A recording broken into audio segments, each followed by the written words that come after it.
Hi, it's Gary Lee Nelson. This is a brief postcard from my visit to the land of open sound control.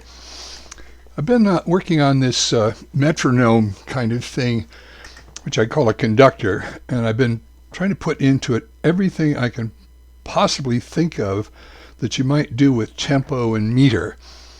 So we're going to start off with something fairly boring. I'm going to set it back here to 60 beats per second in 4/4 time.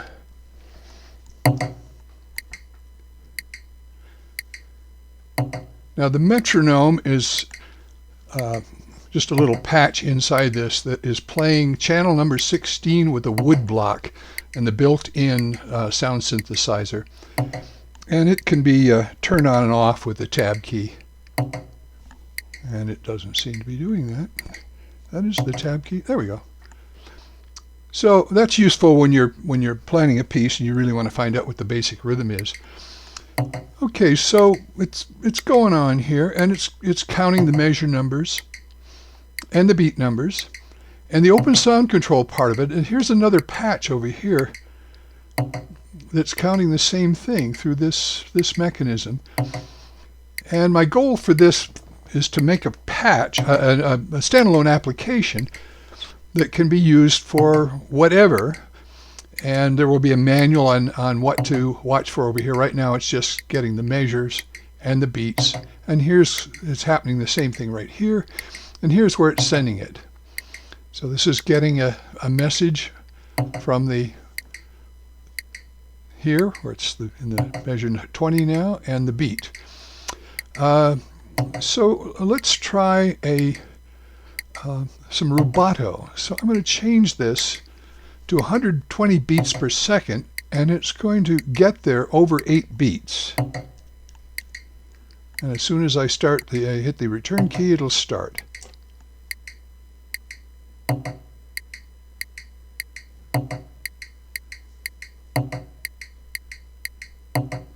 that was 8 beats, and it reached there. And let's go back to 60.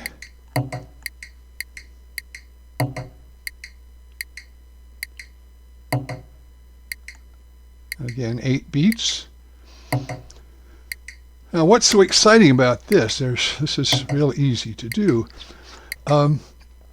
Let's try, of course, some other meters. Now it'll wait to the next measure, and now it'll just count to 3. And you can be looking over here and say, I want something to happen in the 40th measure at beat 3. And whatever you're composing down there can be doing that. Still not terribly exciting. What if we did 3/8 time signature 3/8? And still not very exciting, but hopefully this will blow your mind. Let's do 3 beats in the time of pi. Okay, that number is smaller than this number, and so it's slower. And of course, if I want to ignore the interpolation, so now whatever I change, of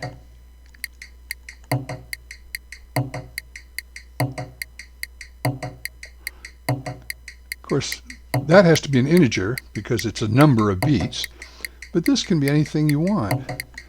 How about instead of 6/8, let's do 6/11.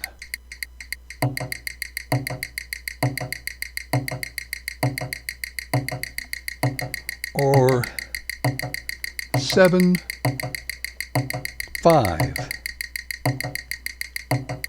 So you begin to get the idea. And this thing over here is just to show you that this mechanism works.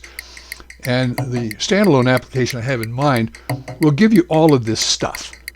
It'll give you the on-off switch. It will give you whatever it has to do with the time.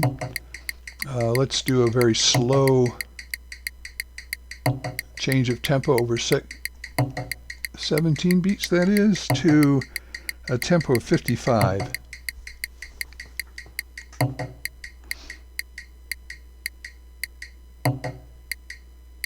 And I'm not counting the beats, but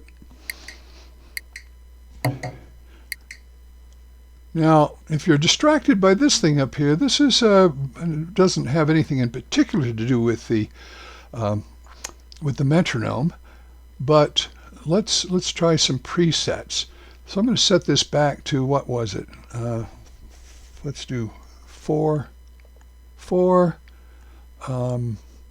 at a tempo of 60 over 8 beats. That'll be the thing. And I'm going to go up there and shift key and put that into the first preset. And I'm just going to simply change this to something else, this to something else. And you'll have to believe me. And have it end up in 9/8 time. And so I'll program that into the second preset. And so we start it playing.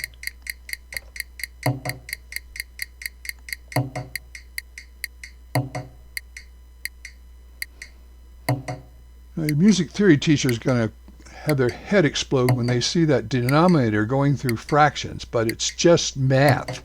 It's just numbers, as we always say. Now, the thing up here with all these letters is this is what I call my alpha presets.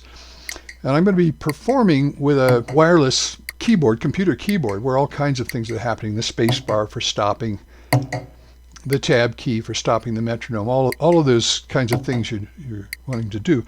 And the presets are simply letters of the alphabet. So we're on preset A, now we're in B.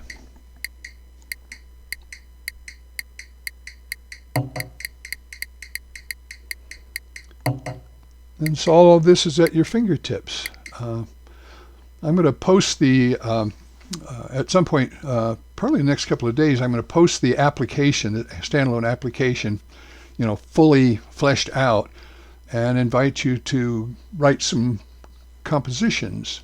So when I do my work, this is the conductor, and then there's another patch that's the composer. And usually in the composer, there's some players. I try to stay with, really common musical terms, because I'm always talking to students about this, and I don't want to go through all the technology behind this, but most people are simply wanting something to compose with. So anyway, that's me. I'm still hunkered down in Santa Fe, New Mexico, the city different, in the land of enchantment, and the home of presumptuous place names.